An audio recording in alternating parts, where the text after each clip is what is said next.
assuming that you believe what you act out, which I think is a really good way of fundamentally defining belief. So, all right, so that's the sort of idea, is that there's this God of tradition and structure. That's God the Father, who uses the Son, which is more of an active force, and primarily something that's verbal, which I also think is extremely interesting, because it's associated not with thought precisely, but with speech.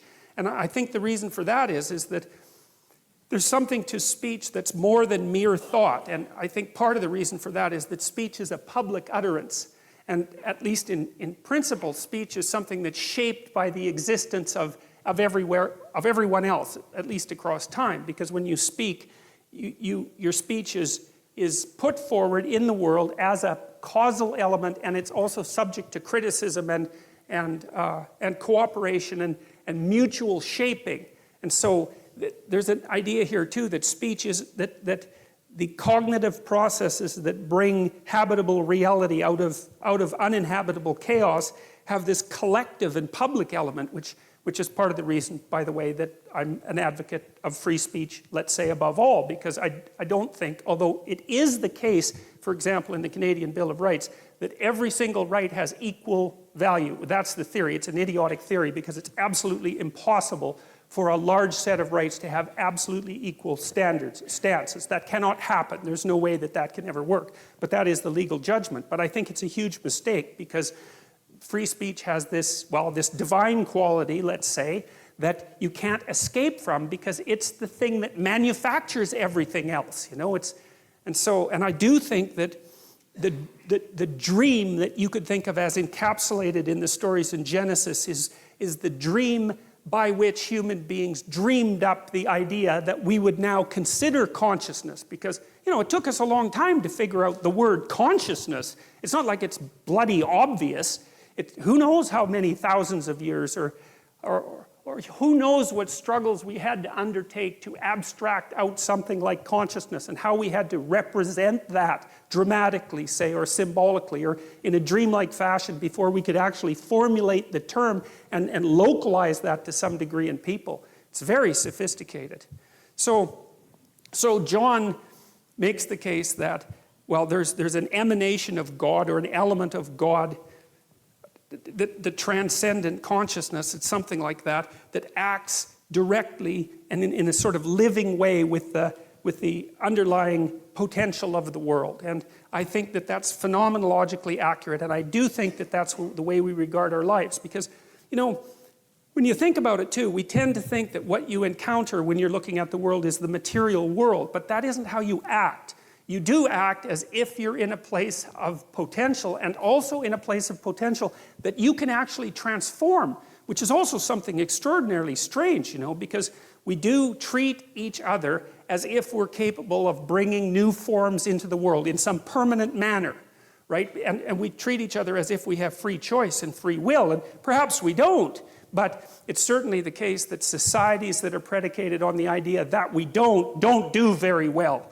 And societies that are predicated on the idea that we do seem to do a lot better. Plus, people tend to get very annoyed at you if you treat them like they're automatons that lack free will. There's something that people find very, I would say, constraining, slave-like about that even. You know, that the demand that you don't have actual autonomy, and even worse, that you're not responsible for your choices. It's an insult to someone to suggest to them that they're not responsible for their choices. You know, you usually, to do that to someone from a legal perspective, you have to argue something like diminished capacity, right? Well, you're mentally ill, or you don't have the intellectual capacity, or you were addled by some substance, or you had a brain injury or something, and that's why you're not responsible for your actions. Otherwise, part of the respect that you give to another human being is the assumption that they're responsible for their actions. And some of that can be, well, if you do something bad, then you're responsible for it. But part of that, too, is that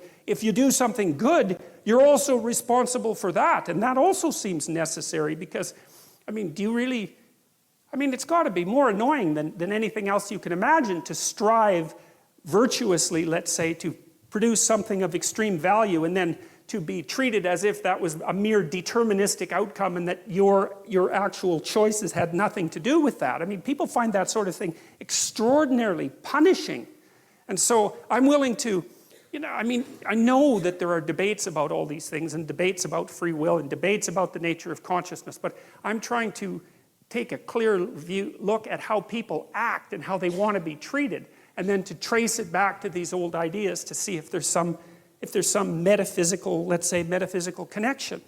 So, all right, so here's how the book opens. In the beginning, God created the heavens and the earth. The earth was without form and void, and darkness was over the face of the deep, and the Spirit of God was hovering over the face of the waters. Now, this is a hard, what would you call, narrative section to get a handle on, because in order to understand it properly, you have to actually look behind it. So there are a lot of pieces of old stories in the Old Testament that flesh out the meaning of these lines. And I can give you a quick overview of it. One of the ideas that lurks underneath these lines, although you can't tell because it's in English, you have to look at the original languages, and of course I don't speak the original languages, so I've had to use secondary sources. Too bad for me. But the without form and void and the deep idea, you see, that's associated with this notion of endless deep potential. So for example, the words that are used to represent without form and void are something like, well, one is I'm going to get this partly wrong, tohu wabohu, and another one is teom. And it's important to know this because those words are associated with an earlier Mesopotamian word, which is Tiamat. And Tiamat was a dragon-like creature who represented the salt water. And Tiamat had a husband named Apsu, and Tiamat and Apsu were sort of locked together in kind of a sexual embrace. And it was that locking together of Tiamat and Apsu, and I would say that's potential and order, something like that, or chaos and order. They were locked together, and it was that union of chaos and order that gave rise in the old Mesopotamian myth, which is the Anu Elish, to being, to the old gods first, and then eventually, as creation progressed, to human beings themselves. And so there's this idea lurking underneath these initial lines that God is akin to that which confronts the unknown and carves it into pieces and makes the world out of its pieces. And the thing that it confronts is something like it's something like a predatory reptile, or it's something like a dragon, or it's something like a serpent.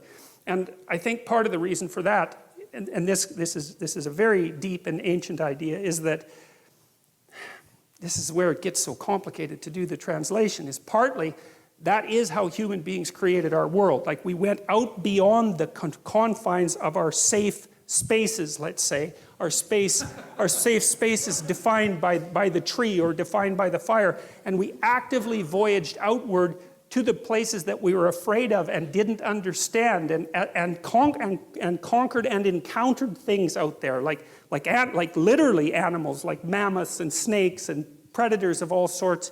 And it was as a consequence of that active, brave engagement with the domain of what we did not understand, the terrifying domain of what we did not understand, that the world in fact was generated. And that idea lurks deeply inside the opening lines of Genesis. And it's a profound idea in my estimation. And I think also that the way our brains are structured, and this is something that I'm going to try to develop more today, is that the ancient circuits that our ancestors used to deal with the space beyond which they had already explored, so that would be home territory. So that's that unknown territory that's characterized by promise, because there are new things out there, but also by intense danger, right? Because we're prey animals, especially millions of years ago when we were very young. We had to go out there and encounter things that were terribly dangerous. And there was a kind of, let's say, paternal courage that went along with that. And it was the spirit of paternal courage that enabled the conquering of the unknown. And there's no difference between the conquering of the unknown and the creation of habitable order. And the thing is that as our cognitive faculties have developed to the point where we're capable of very high levels of abstraction, the underlying biological architecture has remained the same. And so I don't think that it's too much to say at all that the circuits that engage you, for example, when you're having an argument about something fundamental with someone that you love, and so you're trying to structure the world around you jointly to create a habitable space that you can both exist within, you're using the same circuits, the abstracted version, you're using the same circuits that our archaic ancestors would have used when they went out into the unknown itself to encounter beasts and predators and geographical unknowns. It's the same circuit. It's just that we do it abstractly now instead of concretely. But of course it has to be the same circuit because evolutionary is a very conservative force. And what else would it be? And this is also why I think it's so easy for us to demonize those people who are our enemies, because our enemies confront us with what we don't want to see. And and because of that, our first response is to use snake detection circuitry on them, and that accounts for our capacity, almost immediate capacity, to demonize. And there's a reason for that. It's not a trivial thing. First of all, it's a very fast response, and second of all, it's a response that has worked for a very, very, very long time. And so, you know, one of the variants of the hero, and I would consider a variant of the hero like a fragment of the picture of God, is the heroic warrior who slays the enemy, right? And of course, that's not precisely a politically correct representation of the hero in modern times. And well, and no wonder, but it's still something that you go watch in movies all the time and admire, right? It's like this one of the most, how many plots are there? Romance and adventure, that's about it. And most of the adventure genre is, well, there's some enemy that's lurking in some form. It could be human, it could be alien, and someone rises up to go and confront it and maintain order. You know, it's like, there's no getting away from that story. And if you don't have that in your own life, then you play a video game where that's happening, or you watch a movie where that's happening, or you read a book where that's happening, and it captures you, even if you're atheistic and your only religion is Star Wars, you know? And it's still, well, really, right? It still captures your imagination, and you act like someone who's possessed by religious fervor when you line up for 3 days to be the first one into the theater, you know? And all the while claiming that you're atheistic to the core. It's like... Okay, so this without form and void is this chaotic, and it's a hard thing to get a grip on, you know, what exactly this means. But I can give you another kind of example of how you would experience the formless chaos of potential in your own lives, and even how the order that you currently inhabit can dissolve into that. And you know, in Dante's Inferno, when he outlined the levels of hell, so Dante was trying to get to the bottom of what constituted evil, really, in this representation. So it's a work of psychology, and he was thinking, well, there are various ways to behave reprehensibly, but there's a hierarchy of reprehensible behavior, and there's something absolutely the worst at the bottom. And Dante believed that it was betrayal. And I think that's right, because, you know, one of the things that enables long-term cooperation, peaceful cooperation between people is trust. And I would also say that trust is the fundamental natural resource.